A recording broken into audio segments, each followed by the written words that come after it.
ও দেখো কি পরিমাণে বৃষ্টি পড়ছে, দেখো কত করে বললাম ঘর থেকে বেরিয়েও না, কিন্তু কে শুনে কার কথা।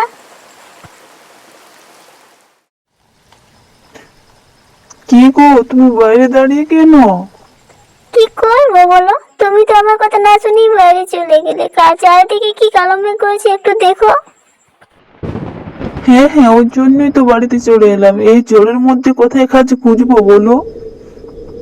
আচ্ছা ঠিক আছে, চলো ঘরের ভিতরে চলো, যা জোরে বাতাস বলছে মনে হচ্ছে যেন ঘর বাড়ি সব উড়িয়ে নিয়ে চলে যাবে। যা জোরে বৃষ্টি পড়ছে, আমাদের চাল তো ভাঙা, সব জল মেঝেতে পড়ে যাবে, শুনেছো? দেখো গিন্নি, বাইরে যা পরিমাণে বৃষ্টি হচ্ছে, তোমার তো আবার বৃষ্টি দেখতে ভালো লাগে তাই না? সে তো ভালো লাগে, কিন্তু ভিজতে ভালো লাগে না। দেখো কিভাবে চালের ফুটো দিয়ে মেঝেতে পানি পড়েছে।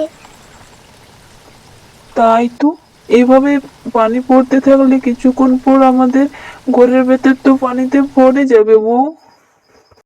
কি আর করবো বলো, তোমাকে তো কতদিন বলেছি ঝড় বৃষ্টির সময় এসছে, চালটা সারানোর ব্যবস্থা করো, শুনলে তুমি? মুখ দিয়ে কিছু বললে কি করা যায় বলো? চাল সারানোর জন্য তো টাকা চাই, কোথায় পাবো বলো?